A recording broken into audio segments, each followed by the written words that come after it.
dice el salmista: del Señor es la tierra y todo lo que hay en ella, el mundo y los que en él habitan. Porque Él la fundó sobre los mares y la asentó sobre los ríos. ¿Quién subirá al monte del Señor? ¿Y quién podrá estar en su lugar santo? El de manos limpias y corazón puro, el que no ha alzado su alma a la falsedad, ni jurado con engaño. Ese recibirá bendición del Señor y justicia del Dios de su salvación. Tal es la generación de los que le buscan, de los que buscan tu rostro, como Jacob. Alzad, oh puertas, vuestras cabezas, alzaos vosotras, puertas eternas, para que entre el Rey de gloria. ¿Quién es este Rey de la gloria?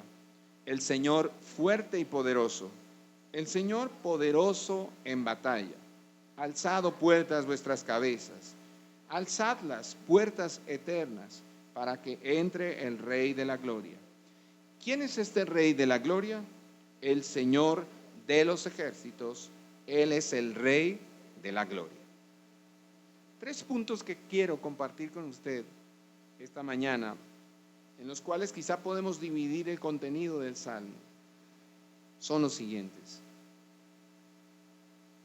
Aquel que es adorado,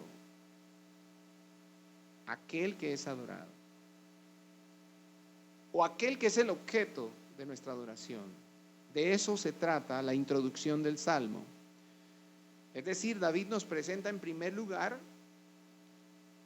quién es la persona que adoramos. ¿Quién es el Rey de gloria del que habla al final del Salmo? Que es el objeto de su adoración, de la adoración de Israel y de la adoración de la iglesia hoy. Podríamos llamar ese primer punto también la adoración al Creador. Entonces ese sería nuestro primer punto. Nuestro segundo punto: ¿quién puede adorar? Porque ustedes se dan cuenta que de pronto en el versículo 3 comienza a hacer preguntas. ¿Quién subirá al monte del Señor y quién podrá estar en su lugar santo?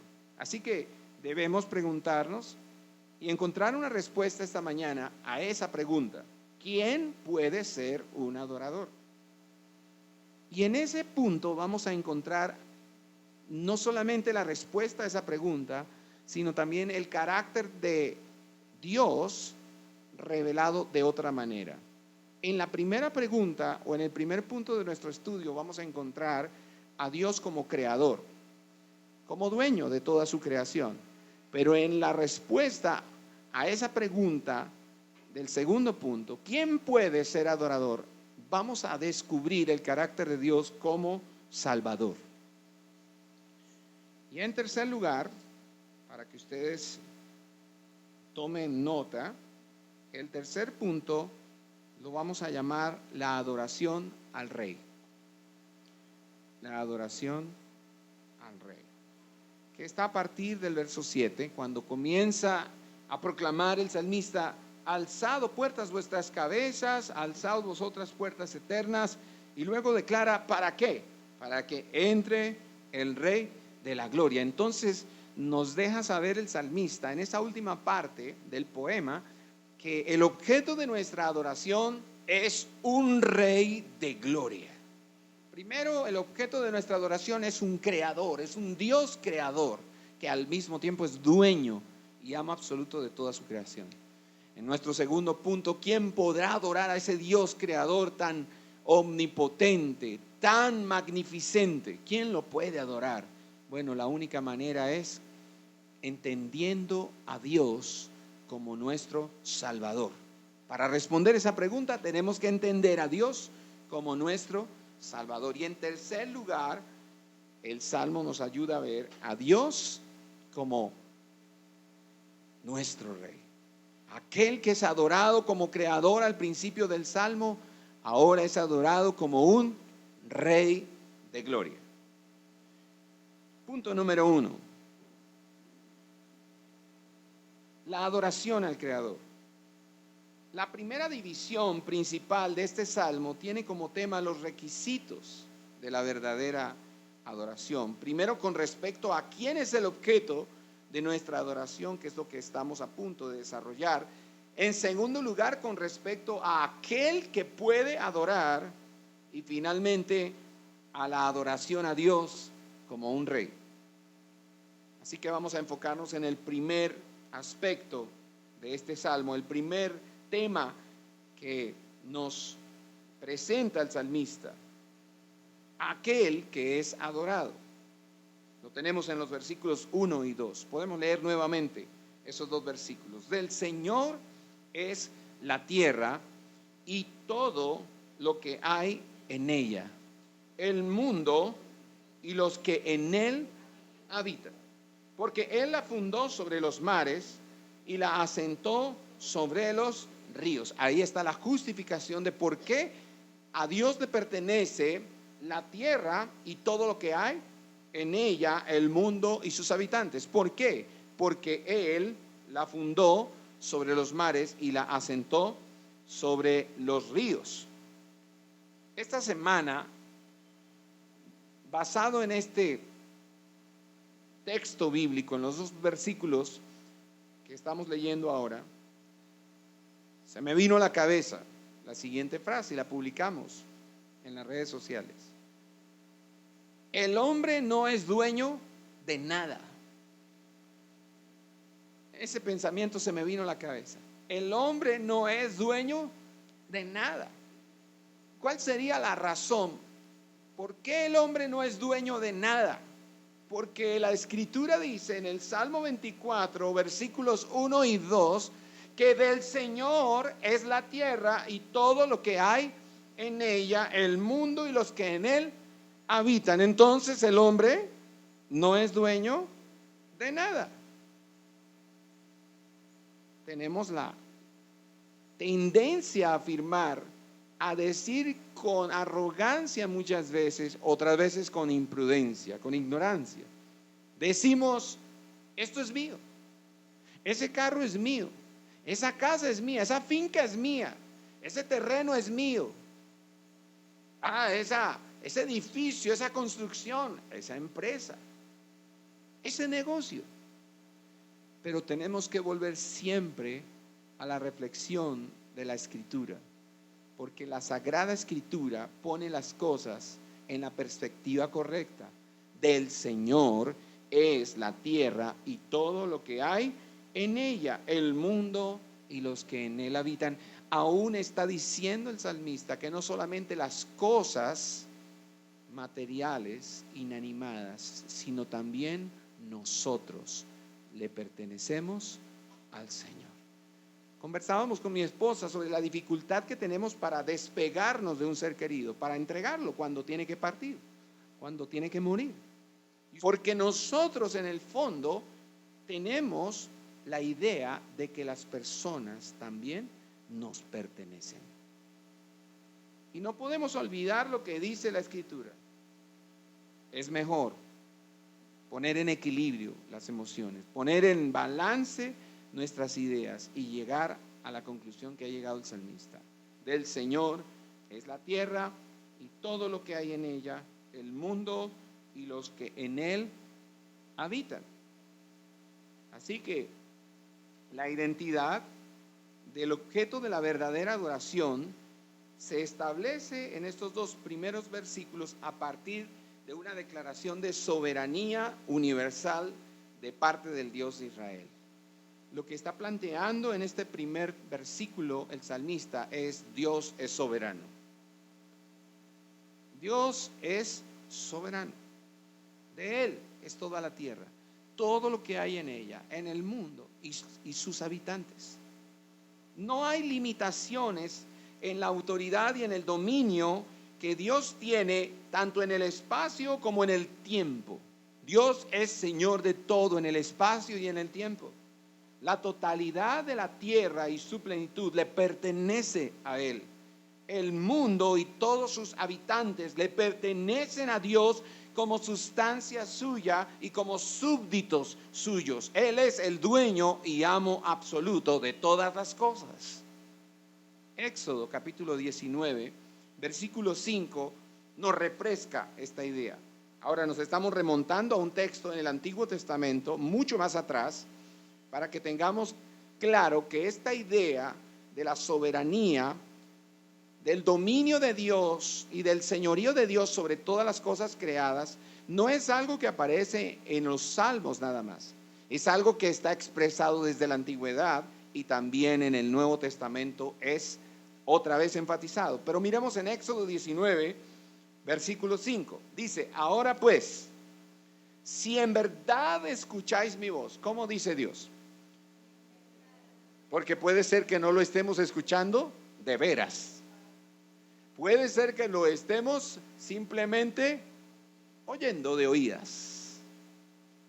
Así escuchó Job. De oídas te había oído. Y luego dijo, mas ahora mis ojos te ven. Y el Señor nos dice, pero si en verdad escucháis mi voz, ¿y qué? Y guardáis mi pacto, que eso significa obedecer la voz de Dios, seréis mi especial tesoro entre todos los pueblos. ¿Por qué razón? Porque mía es toda la tierra. Amén. Hay dos maneras de ser su posesión. O somos su posesión porque somos su creación, o somos su posesión porque somos su pueblo. No se quede solamente conforme con la idea de que usted es criatura. Abrace la gracia de Dios, abrace la bondad de Dios que lo ha hecho a usted su pueblo por medio de Jesucristo. Seamos suyos de la segunda manera. Seamos suyos porque somos su pueblo, sus redimidos. Él dice, si escucháis mi voz y guardáis mi pacto, seréis ¿qué? Mi especial tesoro entre todos los pueblos. Ahora, ¿por qué este pueblo podrá escuchar la voz de Dios y poner por obra la voz de Dios? ¿Por qué? Porque fue llamado por Dios. Nadie que no ha sido llamado por Dios podrá escuchar a Dios y mucho menos obedecer la voz de Dios. ¿Quién puede oír la voz de Dios y obedecer la voz de Dios? Aquel que ha sido llamado por Dios. Es lo que dice Pablo en Romanos. Que Él llamó, que Él escogió, que Él llamó, que Él justificó, que Él santificó y que Él glorificó. ¿A quiénes glorificó? A los que al principio Él llamó. Ahora vaya a Corintios, primera carta a los Corintios en el Nuevo Testamento, para que veamos que esta misma idea del Antiguo Testamento, de los Salmos, que está en Éxodo y también en el Nuevo Testamento, ahora en Corintios, es una idea de Dios, es un principio de Dios que debemos aceptar. Primera Corintios, capítulo 3, versículos 21 al 23. Esto no es una idea que se le salió al salmista en el capítulo 24 de Salmos o que se le ocurrió allí nada más y está suelta y no tiene sentido y no puede ser una doctrina o no puede ser un principio eterno de Dios. Todo lo contrario, es un principio eterno de Dios, es una verdad que no podemos cambiar y negar en las Escrituras. Primera Corintios 3, versos 21 al 23. ¿Cómo dice Pablo? Así que nadie se jacte en los hombres, porque todo es vuestro, ya sea que Pablo o Apolos o Cefas o el mundo o la vida o la muerte o lo presente o lo porvenir, todo es vuestro y vosotros de Cristo y Cristo, todo es entonces de Dios. Pablo está haciendo una aclaración a los corintios que se empezaron a dividir entre ellos y unos decían yo soy de Apolos, otros decían yo sigo a Pablo, bueno, yo sigo a Cefas. Y Pablo les dice, dejen la tontería, ninguno se jacte en los hombres.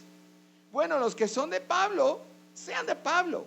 Los que son de Cefas, sean de Cefas. Los que son de Apolos, sean de Apolos, calladitos la boca, sin arrogancia, sin jactancia. Sean discípulos de esos maestros, de esos ministros de Dios, claro. Está bien que sean discípulos de esos hombres de Dios. Pero Pablo les dice, pero ¿saben una cosa? También a ustedes les pertenece el mundo. También a ustedes les pertenece la vida. Sígame por favor. También a ustedes les pertenece la muerte. Y también lo presente. Y también lo porvenir. Y ustedes son de Cristo. Y Cristo finalmente es de Dios. En otras palabras, ¿qué les dijo Pablo? Todo le pertenece a Dios. ¿Tiene razón o no tiene razón el salmista cuando dice: del Señor es la tierra y todo lo que hay en ella, el mundo y los que en él habitan? Del Señor es la tierra, del Señor es Apolos, del Señor es Cefas, del Señor es Pablo, del Señor es la iglesia de Corinto, del Señor es la vida, del Señor es la muerte, del Señor es Cristo. Todo le pertenece a Dios, el Creador. Esto es glorioso, que nosotros podamos ver las cosas así. Todo le pertenece al Señor, y eso anticipa aquí el carácter universal que tiene el Evangelio, que es la palabra de salvación para toda criatura, en todo tiempo y en cualquier lugar. Entonces la pretensión que presenta el salmista, una pretensión de Dios que es legítima, porque Dios sí puede pretender ser el dueño de todo, porque lo es.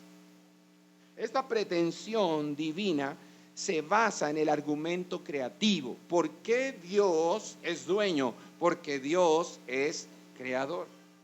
Porque Él fundó la tierra sobre los mares y la afirmó sobre los ríos. Y a esa poderosa razón, a ese poderoso argumento, el Nuevo Testamento le agrega otro argumento. No solamente Dios ha hecho la tierra y los que en ella habitan, sino que también los ha redimido. Así que la tierra, el mundo y los que en él habitan son dos veces de Dios.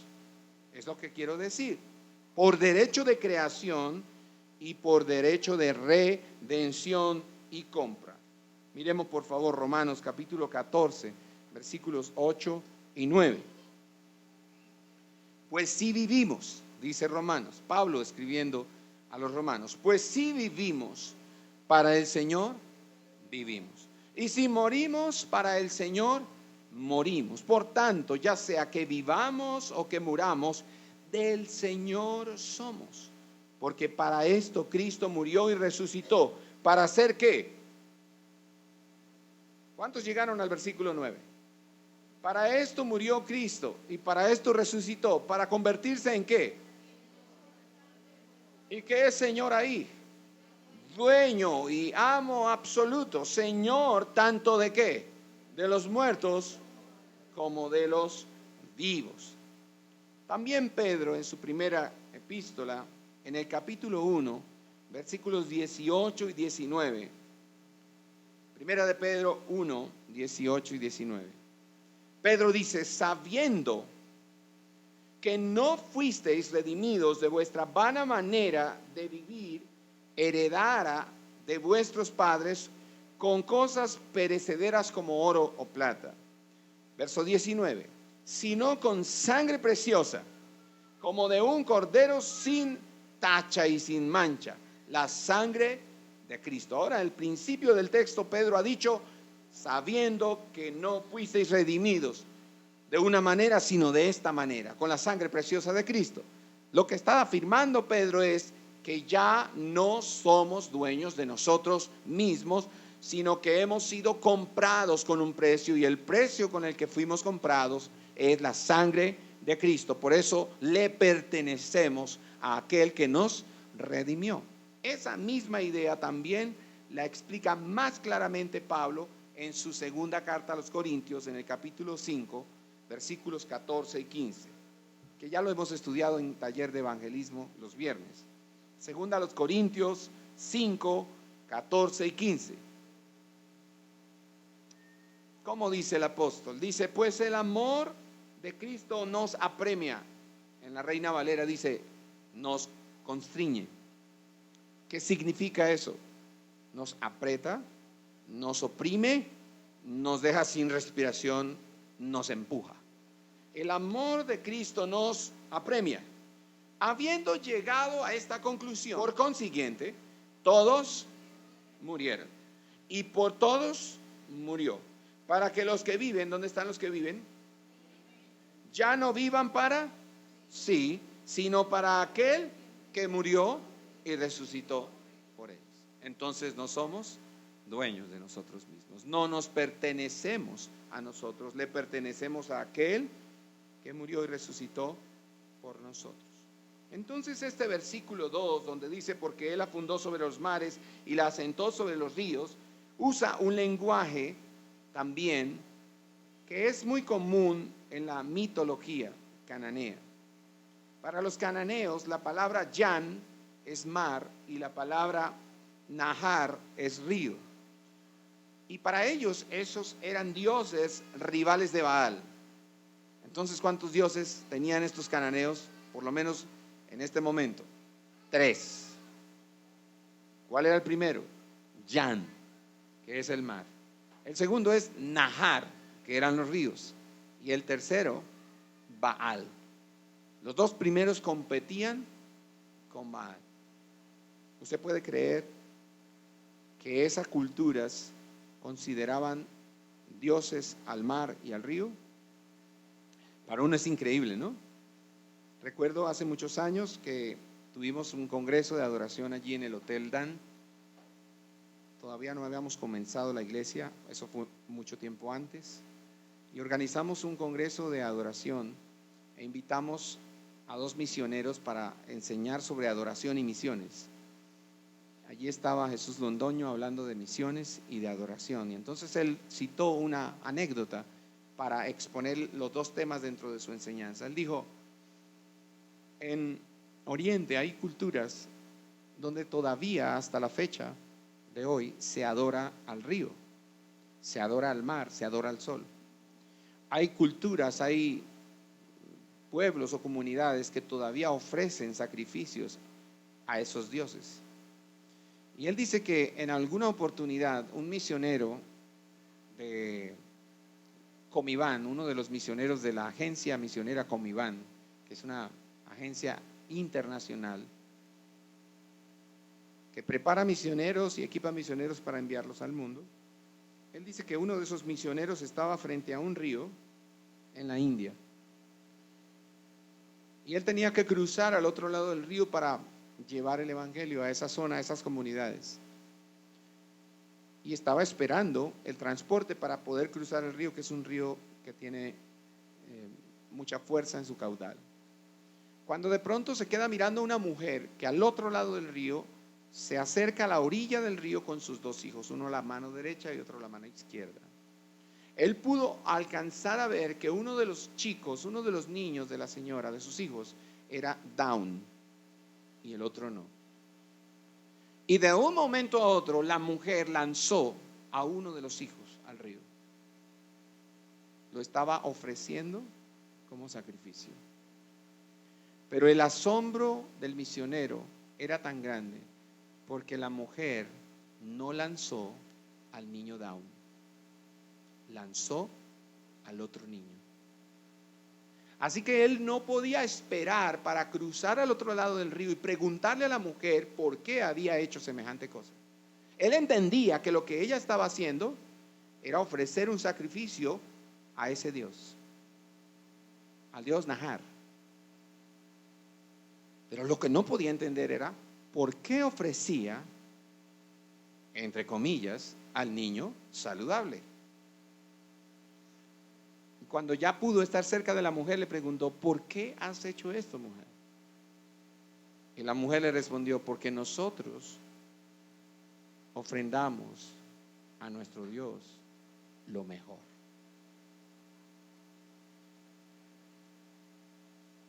Eso todavía pasa en ciertas culturas, en ciertos lugares, en la India especialmente. Entonces el argumento del versículo 2 del Salmo 24 es poderoso. Él dice, del Señor es la tierra y todo lo que hay en ella, el mundo y los que en él habitan. ¿Por qué razón? Verso 2, porque Dios fundó la tierra, el mundo, sobre los mares y sobre los ríos. ¿Qué fue lo que hizo este Dios que no es Baal? ¿Qué es lo que ha hecho este Dios? Establecer la tierra sobre la inestabilidad del mar y de los ríos, que representan los dioses para muchas culturas. Haciendo ¿qué cosa hace Dios de esta manera?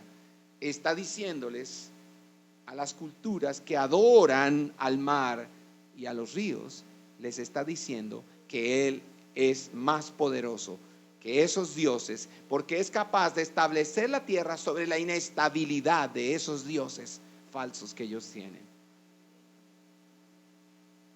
Además de que pasa por encima de la mentira, de la falsedad, de la adoración a Baal.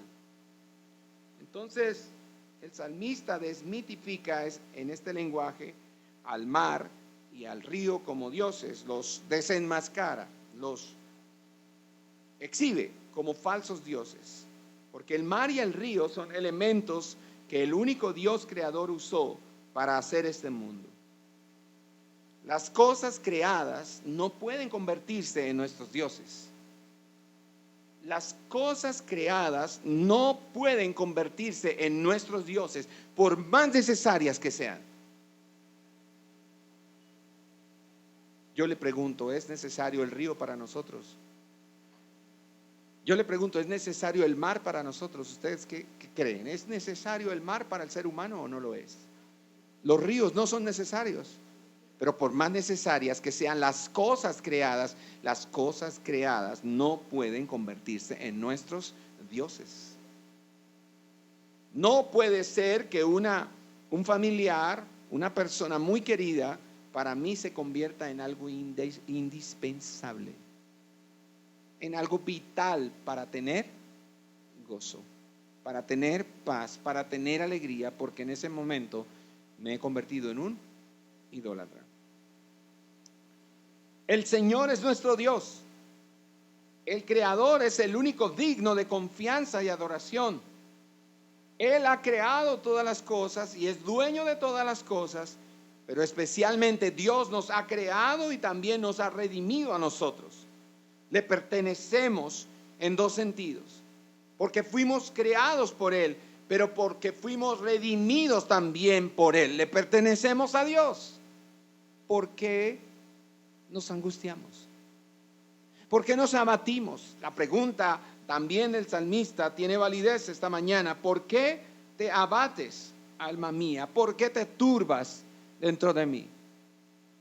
Cuando podemos tener esta claridad a través de su palabra. Dios es nuestro creador, pero Dios también es nuestro dueño. ¿Habrá perdido Dios el control de nuestras vidas? ¿Se le ha salido a Dios el control de mi vida? ¿Por qué creo que mi vida está fuera de control? Porque soy idólatra. Porque he dejado de confiar en Él. La razón por la que creo que mi vida está fuera de control es porque ha entrado en mi corazón incredulidad. Ya no creo que Él es creador y dejé de creer que Él es dueño. Pero cuando Él es creador y dueño, yo puedo afirmar las palabras de este salmo con gozo, con alegría, con regocijo. Del Señor es la tierra y todo lo que hay en ella, el mundo y los que en él habitan, porque Él la fundó sobre los mares y la asentó sobre los ríos.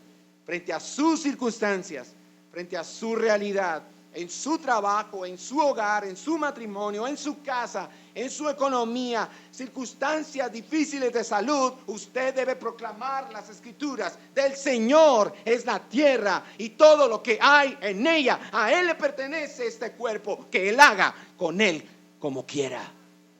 A Él le pertenece esta casa, a Él le pertenecen mis hijos, a Él le pertenece mi vida, que Él haga como a Él le plazca. La gran afirmación que hace este poema,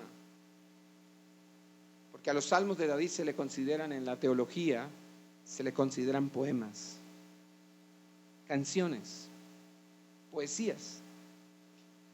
La gran afirmación de este poema es de dominio y de señorío y de autoridad y de poder. ¡Qué gran poema! Los poemas de los salmistas, los poemas de los escritores sagrados, no son los poemas de los poetas modernos y posmodernos. Esto es poesía que trasciende a las emociones, que traspasa las emociones y que va a lo profundo de la mente humana y del alma humana para convencer al ser humano de quién es Dios. Él es creador y Él es sustentador de todo lo que ha creado. Eso es poesía. Hay personas que en su Facebook publican más cosas de Coelho que de la Biblia. Y van a las iglesias cristianas, se congregan en iglesias cristianas y publican más cosas de los poetas más populares, de los poetas más conocidos del último siglo quizá, que de lo que Dios ha dicho. ¿Cuántos vinieron a nuestro tiempo de oración el viernes? Los que vinieron el viernes recuerdan los pocos gatos que asistieron a ese convite. Recuerdan que hablamos de una estación de radio que hay en Nuevo México, que tiene el tamaño de la ciudad de Washington. Son cientos de antenas que ha dispuesto la NASA, que han dispuesto los científicos para poder capturar alguna onda de radio, algún sonido que venga del espacio.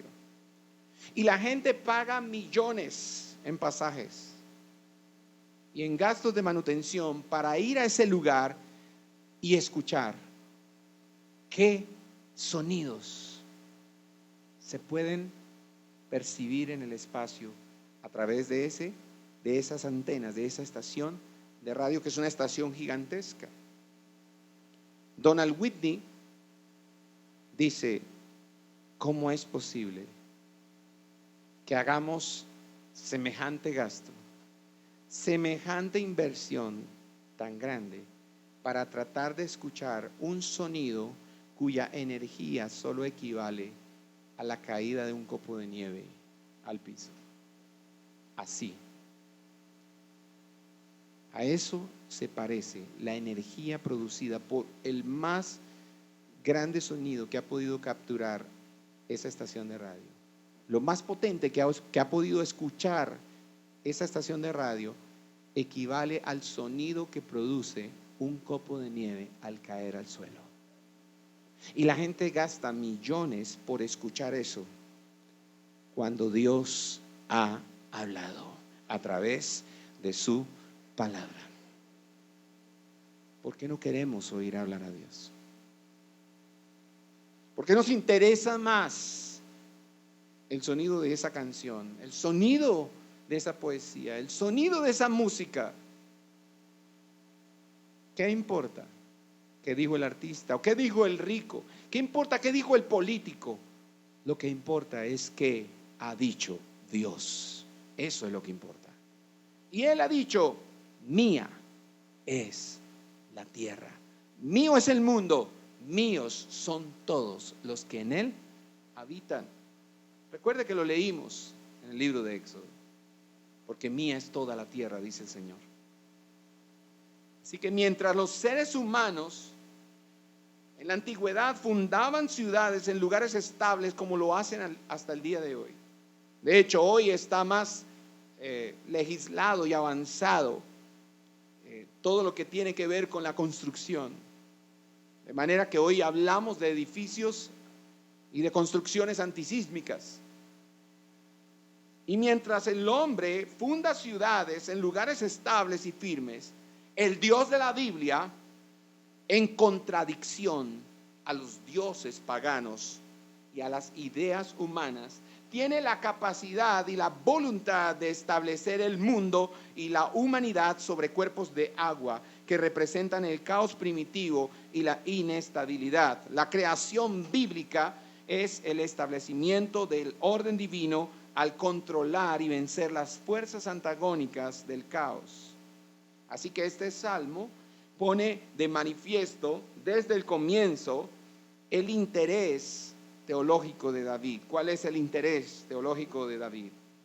Destacar la capacidad creadora de Dios en contraposición a la impotencia de las divinidades paganas y la pequeñez humana. Quizá usted y yo no tenemos el problema de los antiguos. Nosotros no adoramos al río, no adoramos al mar, no adoramos al sol, pero nosotros le rendimos pleitesía al dinero.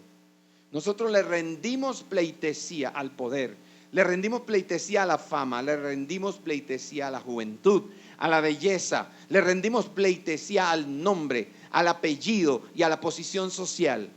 Esos son los dioses que hoy nosotros adoramos y sustituimos a Dios por esas divinidades falsas.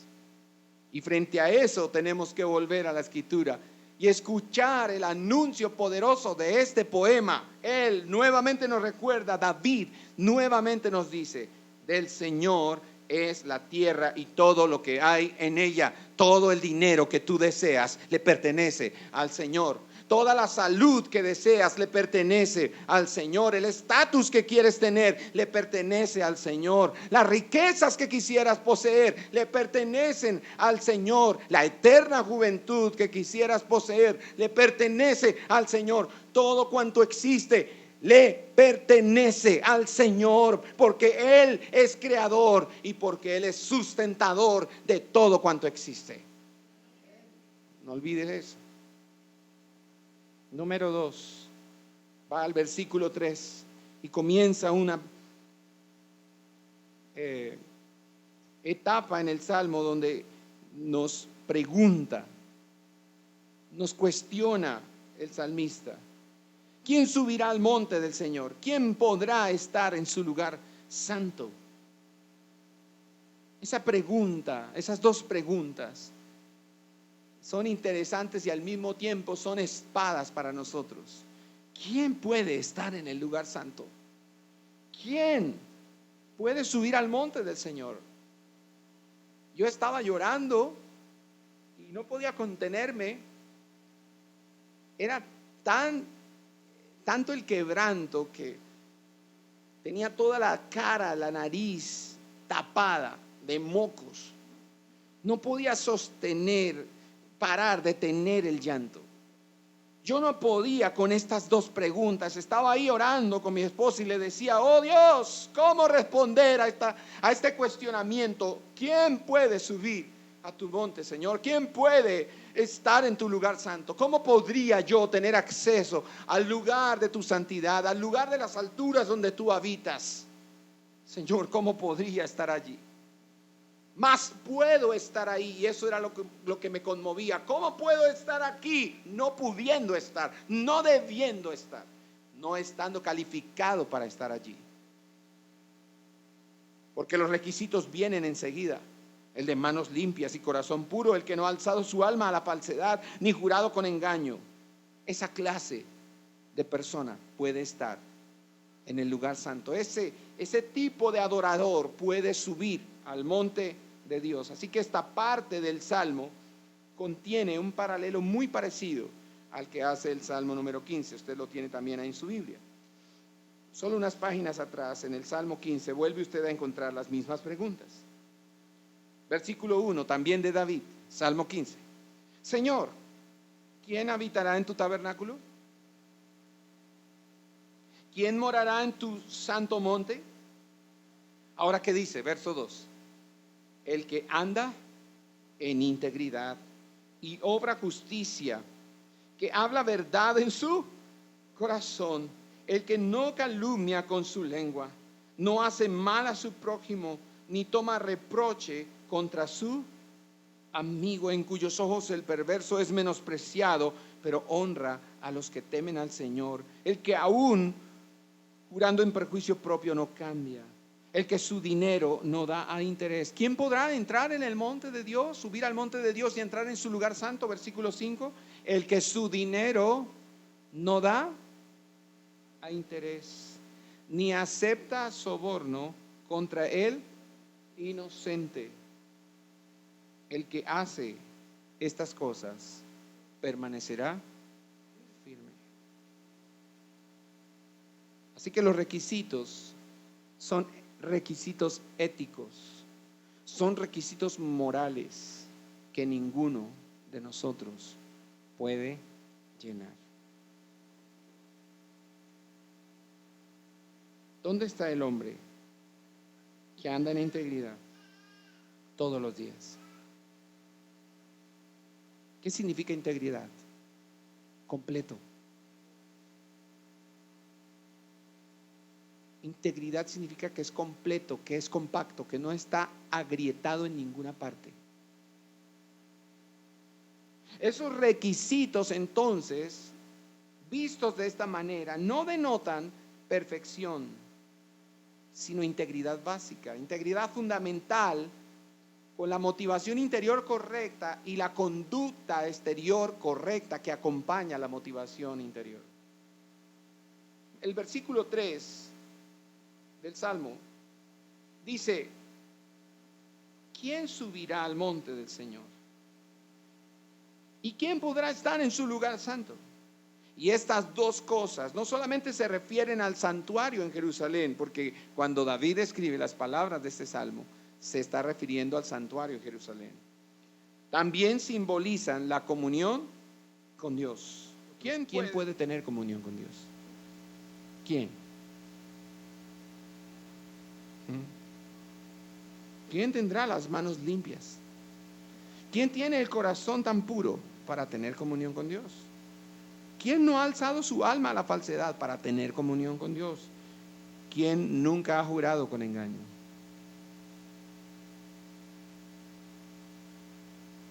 Cuando habla de manos limpias y corazón puro, el salmista está hablando de la santidad. Pero ¿cómo puede uno ser puro y limpio adentro si lo que hay en nosotros solamente es pecado?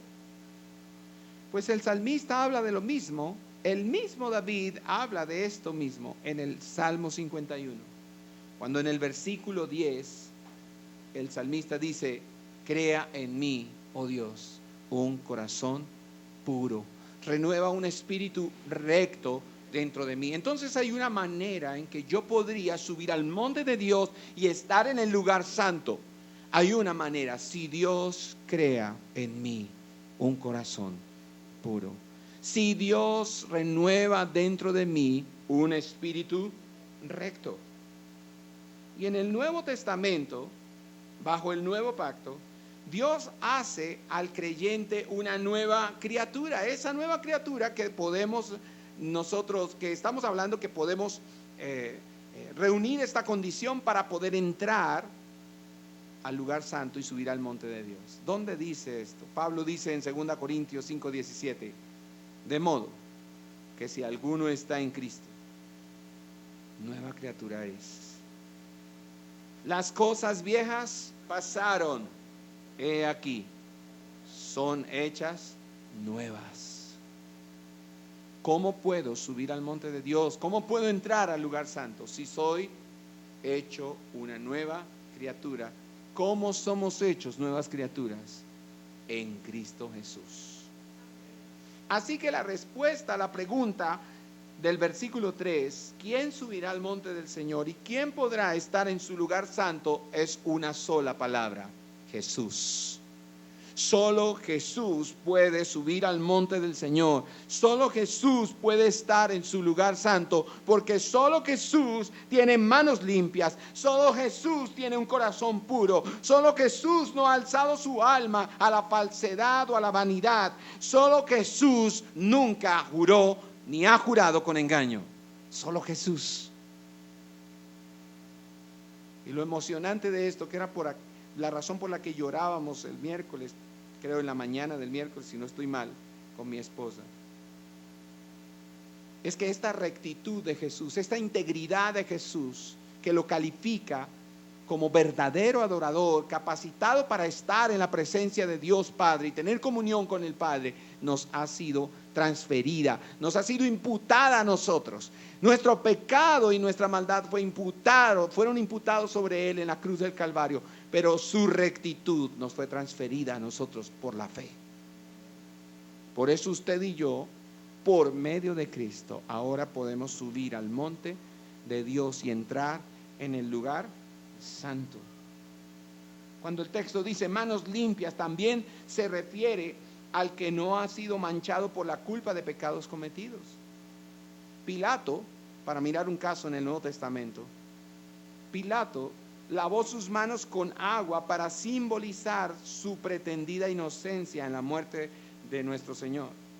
Pero el agua no puede limpiar las manos verdaderamente. Las manos manchadas de los pecadores no se lavan con agua.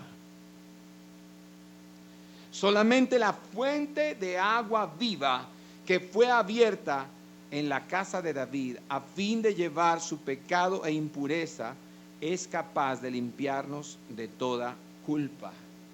Esa fuente de agua viva que fue abierta en la casa de David, profetizado por Zacarías 13:1, él profetiza esto: aquel día habrá una fuente abierta para la casa de David y para los habitantes de Jerusalén, para lavar el pecado y la impureza. Ahí dice Zacarías muy claro que habrá una fuente abierta de un agua de vida que limpiará el pecado y la impureza de los pecadores. Esa fuente es Jesús. Hace muchos años cantábamos una canción de Rabito que decía: fuente de agua viva, fuente de agua viva, fuente de agua viva, mi hermano, fuente de agua viva, Jesucristo es, oh, oh, fuente de agua viva. Él es la fuente de agua viva que lavó todos mis pecados. Y como Él me ha limpiado, yo puedo responder a la pregunta del salmista: ¿quién puede subir al monte del Señor y quién puede estar en su lugar santo? Yo puedo. Yo puedo. ¿Tienes manos limpias? No. Mis manos están sucias, manchadas de pecado. Mi corazón es un corazón engañoso y perverso. Mi boca es una boca como la que dijo Isaías en el capítulo 6. Mi boca es una boca inmunda. Yo soy un hombre de labios inmundos y habito en medio de un pueblo de labios inmundo, mas mi vida ha sido purificada por el Cordero. Su decreto ha sido como el carbón de fuego sacado del altar con las tenazas que aquel ángel revoloteando vino y puso sobre los labios del profeta y le dijo: tu pecado ha sido quitado. Así ha sido su palabra para mí, como un carbón de fuego que vino y purificó mis labios, que vino y purificó mi corazón. La persona de Jesús es como un manantial de agua viva que me ha lavado y me sigue limpiando esta mañana, para que pueda seguir entrando, para que pueda seguir acercándome confiadamente al trono de la gracia para alcanzar oportuno socorro esta mañana y mañana y pasado mañana. Todavía puede suceder. Todo por su gracia. Todo por su gracia. Razón tenía Jesús al decirle a la samaritana: si tú supieras con quién estás hablando, si tú me conocieras, mujer, si tú supieras cuál es el don que hay en mí, tú me pedirías de beber.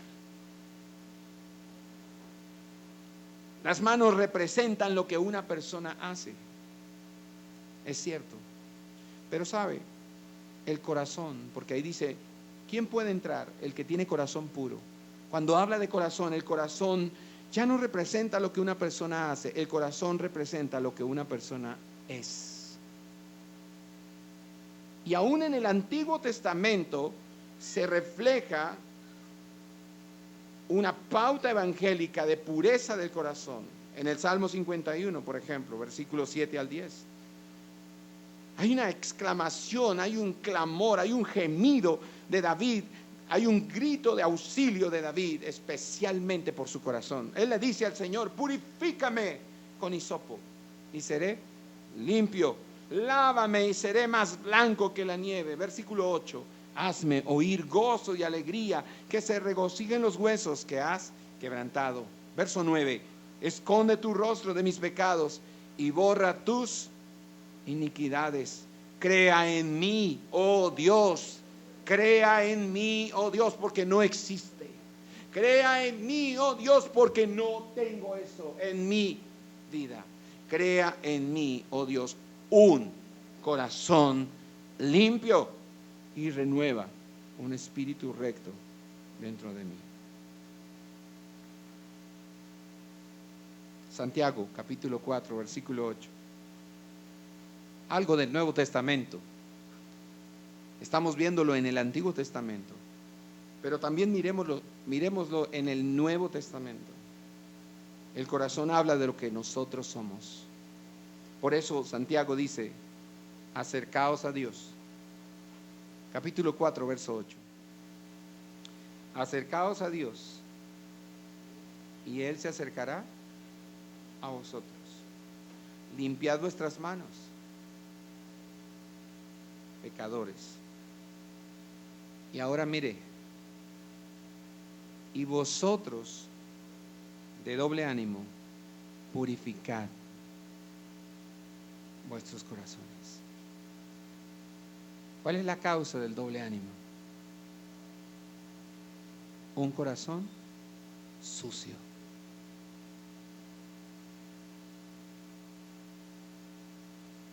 Por eso debemos orar más. Por eso debemos buscar más el rostro de Dios en este tiempo. ¿Quién puede limpiar el corazón? Solo Él. Para que ya no haya doble ánimo entre nosotros. Hoy sí, mañana no. Hoy sí quiero, mañana no quiero. Hoy sí estoy con ganas, mañana no tengo ganas. Esa es la lucha de todas las iglesias, de todos los pastores en todas las iglesias. ¿Cuándo podemos lograr tener una congregación de un solo ánimo, de un mismo ánimo? Bueno, habrá que buscar el rostro de Dios, porque solo Dios puede purificar nuestros corazones. Pero el pecador, escuche, mire lo que dice Santiago: el pecador debe desear esta limpieza. Usted no me diga: estoy esperando que Dios haga esa obra en mí. No, usted debe desear ser limpiado.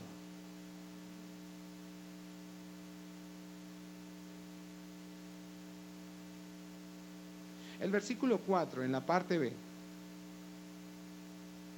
dice: el que no ha alzado su alma a la falsedad ni jurado con engaño. ¿Sabe? El Salmo 25 en el mismo versículo 1 dice esta misma idea, presenta esta misma idea. Dice: a ti, oh Señor, elevo mi alma. Usted puede elevar su alma a la falsedad, o usted puede decir: Señor, a ti elevo mi alma. A ti consagro mi alma. Y esto habla de confiar en Dios. ¿Cuál es el alma que se ha elevado a la falsedad? El alma que dejó de confiar en Dios. El alma que ahora confía en las riquezas, el alma que ahora confía en el dinero, el alma que ahora confía en los bienes materiales, el alma que ahora confía en el hombre. Esa alma ya no confía en Dios. Esa es un alma que se elevó a la falsedad.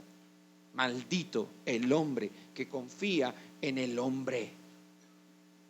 Maldito el hombre que pone su confianza en la fuerza del brazo humano. Por eso el salmista expone esta idea. Es necesario confiar en Dios para entrar en el monte de Dios, para subir al monte de Dios y entrar en el lugar santo. Es necesario confiar en Dios. Esta es una mañana de consagración. Esta es una mañana de arrepentimiento. Es una mañana en la que usted y yo podemos decirle: Señor, aquí estamos. No hemos confiado en ti.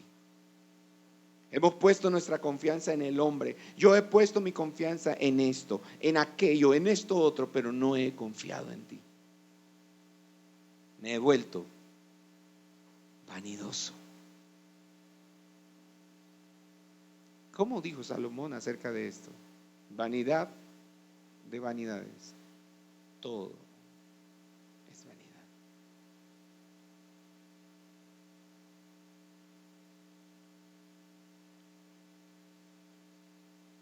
Alzar el alma a la falsedad también incluye todo lo que es diferente a la naturaleza de Dios o es opuesto a ella. Y en este salmo se puede interpretar en el sentido más amplio de todo lo que el corazón humano coloca en lugar de Dios. Todo. Elevar el alma significa desear, significa querer con todas las fuerzas de mi corazón.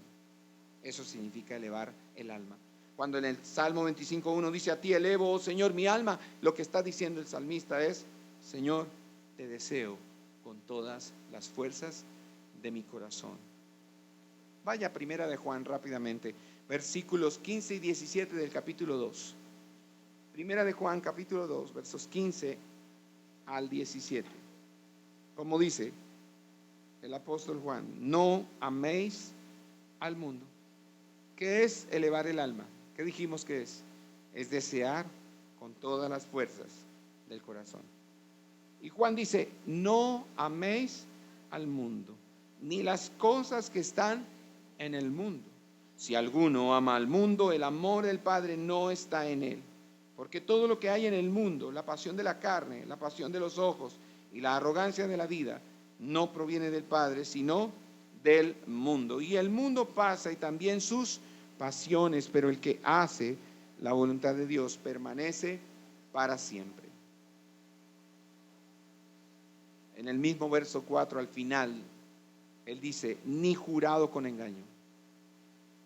Ese jurar con engaño indica el que jura con el propósito de engañar, no el que jura con el propósito de decir la verdad. Porque usted puede en un momento ser requerido por la justicia, por la ley de un gobierno, y a usted le puede ser cuestionado su argumento, su testimonio en un juicio. ¿Cuál es la pregunta que se hace a un testigo en un juicio? ¿Cuál es la pregunta? ¿Jura decir la verdad, solo la verdad y nada más que la verdad? Y la persona debe levantar su mano derecha y con la otra mano sostener la Biblia.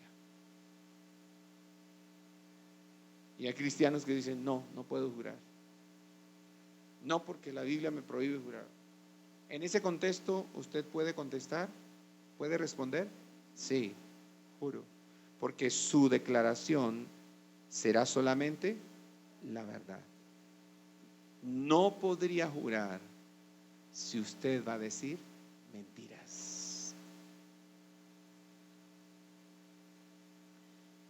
Jurar con engaño indica entonces jurar con el propósito de engañar. Pero nuestro Dios es un Dios de verdad y busca la verdad, y a todos los que desean agradarlo en verdad. Por eso es que el clamor del salmista en el Salmo 51 se ve interrumpido por esta declaración. En el verso 6, él dice: he aquí, Señor, tú deseas la verdad en lo más íntimo y en lo secreto me harás conocer sabiduría.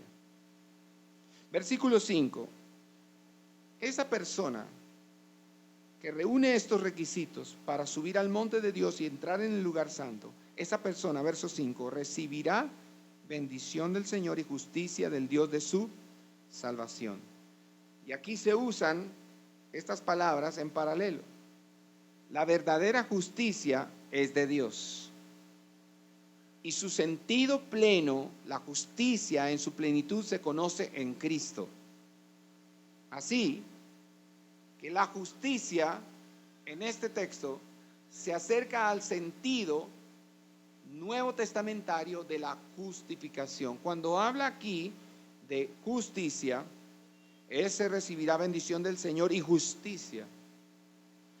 Está hablando de justificación. Salmo 132, versículos 9 y 16. Verso 9 dice: vístanse de justicia tus sacerdotes y canten con gozo tus santos. Y versículo 16 dice: a sus sacerdotes también vestiré de salvación, y sus santos darán voces de júbilo. Así que la justicia es un vestido. Dios viste de salvación ¿a quiénes? A sus sacerdotes en el Salmo 132. Pero nosotros sabemos en el Nuevo Testamento quiénes son sus sacerdotes.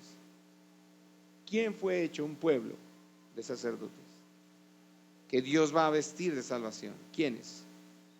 Nosotros. ¿Por qué? Porque salimos de las tinieblas y ahora fuimos instalados en el reino de su luz admirable. Y en este reino, ¿qué se habla? Solo la verdad. Cuando los chicos tienen dificultad para decir la verdad, una y otra vez tenemos que recordarles quién es el padre de la mentira, para que ellos nunca olviden que cada vez que nosotros decimos mentiras, nos identificamos con Satanás y nos hacemos hijos del diablo. ¿Quiénes están vestidos de salvación? Los que andan en la verdad y los que hablan solamente con verdad. Ahora, el verso 6 está omitiendo al final, cuando dice: tal es la generación de los que le buscan, de los que buscan tu rostro como Jacob. En esta versión está omitiendo la palabra Dios, porque la palabra al final o la frase al final decía: de los que buscan tu rostro como Jacob, oh Dios. Creo que la Reina Valera sí la tiene. Pero lo que quiere decir la ausencia de esa palabra, realmente en el original, lo que quiere decir, esté o no esté la palabra en sus Biblias, en la versión que usted tenga, Nueva Traducción, Las Américas o Reina Valera, lo que quiere decir allí, que algunos lo entienden como buscan tu rostro como Jacob, otros lo entienden como estos son el verdadero Jacob. Lo que quiere decir es que tal es la generación de los que buscan a Dios, de los que buscan tener comunión con Dios. Esas personas se caracterizan por eso. Es decir, las personas que pueden subir al monte de Dios y que pueden entrar al lugar santísimo o al lugar santo de Dios, se caracterizan porque ellos procuran tener comunión con Dios. Es lo que está diciendo. Tal es la generación de los que le buscan, de los que buscan tu rostro como Jacob. Ahora, ese como Jacob está evocando la lucha de Jacob con el ángel en Peniel. Toda una noche Jacob se aferró al ángel y no lo soltó hasta el amanecer. Es dicho de él en Génesis 32: vi a Dios cara a cara y fue librada mi alma. Ese es el dicho acerca de Jacob y de esa lucha en Peniel con el ángel del Señor. Pero ¿por qué, decíamos con mi esposa esa mañana, por qué Jacob puede luchar con el ángel toda la noche si un ángel es mucho más poderoso que nosotros? ¿Cómo puede retenerlo? ¿Cómo puede aferrarse al ángel y el ángel no lo destruye o no lo golpea con la suficiente violencia para que Jacob lo suelte? ¿Por qué no lo hace el ángel? Porque aquellos que son llamados por Dios, cuando buscan a Dios, podrán hallarlo. Dios no se esconde de los que le buscan. Dios se deja hallar de los que le buscan, y los que le buscan fueron llamados primero por Él. Todo el que es llamado por mi nombre, dice el profeta Isaías, todo al que he creado para mi gloria, dice el profeta Isaías. Esos podemos buscar a Dios y hallarlo. Se nos olvida que si lo buscamos, lo podemos hallar. Punto número 3, y aquí terminamos. La adoración al Rey. ¿Quién es este Rey de gloria? Versículo 8. El Señor fuerte y poderoso, el Señor poderoso en batalla. Verso 9. Alzad, oh puertas, vuestras cabezas, alzad las puertas eternas para que entre el Rey de la gloria. ¿Quién es este Rey de la gloria?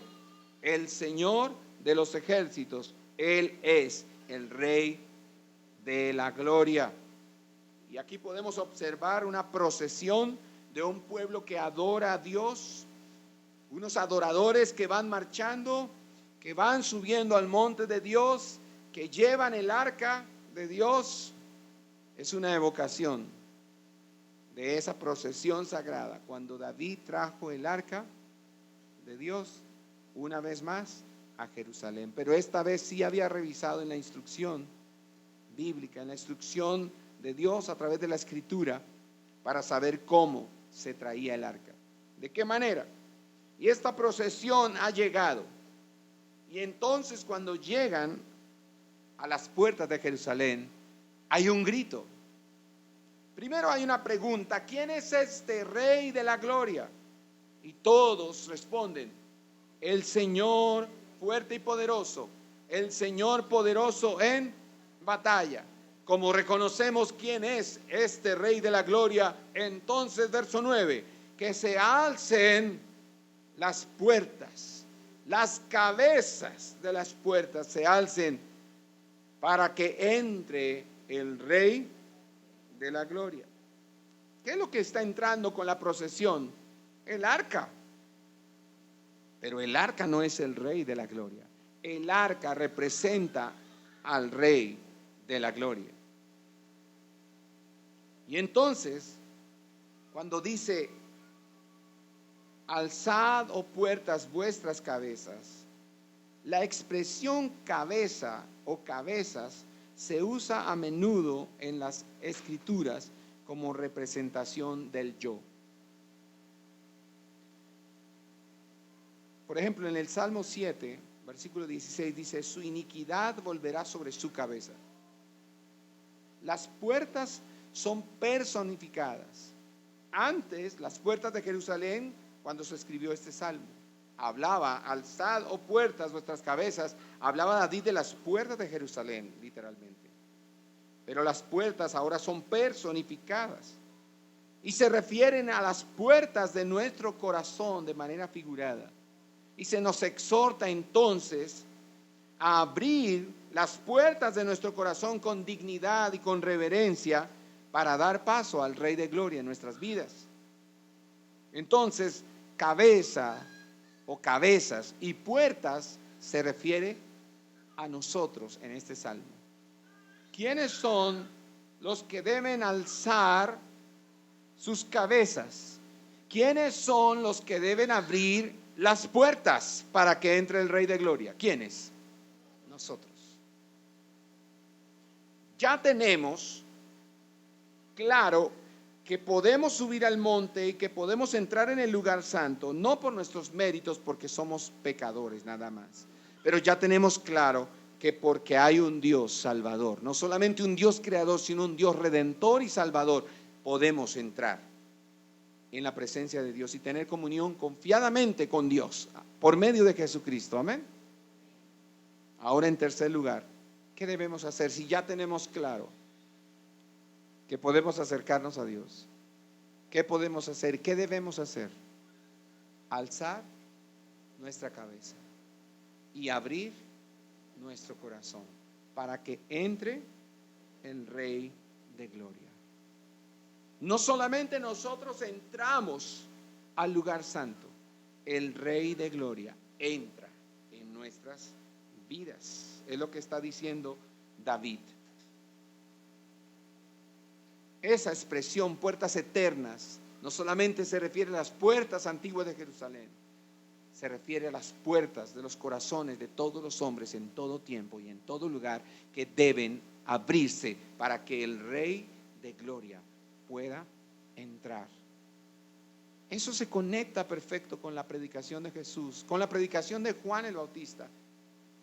Ellos decían, en su sermón evangelizador, ellos decían: arrepentíos, porque el reino de los cielos sea ¿qué? ¿De qué hablaba Jesús? De él mismo. ¿Quién fue el que se acercó? Él mismo. ¿Y en calidad de qué se acercó? No solamente de Salvador. Lea la inscripción, por favor, en la cruz, sobre su cabeza. La inscripción puesta sobre la cabeza de Jesús en la cruz del Calvario no dice Salvador, dice Rey de los judíos. Él vino, Él se acercó a nosotros en calidad de Redentor, de Salvador y de Rey. Y es así como nosotros ahora, esta mañana, tenemos una oportunidad, una invitación de Dios para levantar nuestra cabeza, porque nosotros ya no estamos en vergüenza, porque ya no hay condenación para los que están en Cristo. Así que los creyentes saludables no andan con la cabeza mirando para abajo.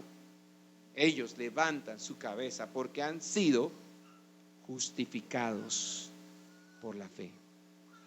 Ellos han sido salvados, pero ellos también deben seguir abriendo su corazón todos los días. No una vez en la vida, todos los días, para que cada día haya una procesión de adoradores que suben al monte de Dios, que entran al lugar santísimo de Dios, pero de un Rey que entra en nuestras vidas otra vez para gobernarlas, para ser Señor sobre nosotros, para administrar según su justo juicio.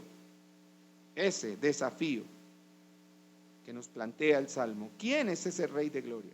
La respuesta: Él es el Señor, el que es fuerte y poderoso. Yo soy débil, yo soy incapaz. Deja entrar al Rey de Gloria en tu vida. Deja que el Rey de Gloria tome el lugar que le corresponde en el trono de tu corazón, porque Él es fuerte y poderoso en batalla, tú no. ¿Por qué estás débil?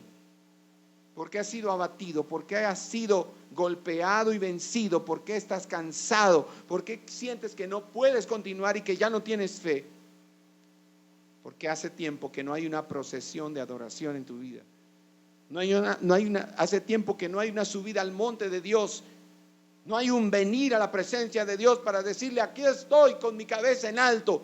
Sé que soy un pecador, pero recuerdo también que he sido justificado por medio de la fe en Cristo, y por eso me presento delante de ti y abro mi corazón.